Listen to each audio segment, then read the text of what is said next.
નમસ્તે. આજે મારી સમક્ષ છે સોલંકી સુમિત્રાબેન. આજે એમની સેકન્ડ સિટિંગ રૂટ કેનાલની કરીએ છીએ and she is 5 months pregnant. તમને કોઈ પણ પ્રકારનો દુખાવો થયો છે ટ્રીટમેન્ટ દરમિયાન?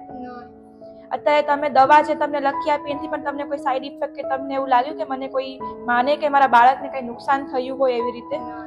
અત્યારે તમને ઇન્જેક્શન બી નથી આપ્યું ને આપણે સેકન્ડ સિટિંગ વિધાઉટ ઇન્જેક્શન કરી છે. ઠીક છે?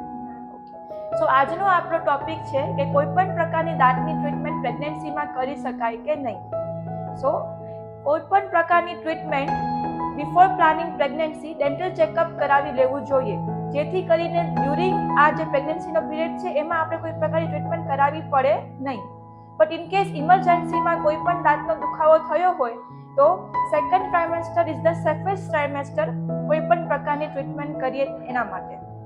બીકોઝ સેકન્ડ ટ્રાઇમેસ્ટરની અંદર બાળકના મોસ્ટ ઓફ ધ ઓર્ગન છે એ ડેવલપ થઈ ગયા હોય છે, એટલે એને કોઈ સાઈડ ઇફેક્ટ થતી નથી.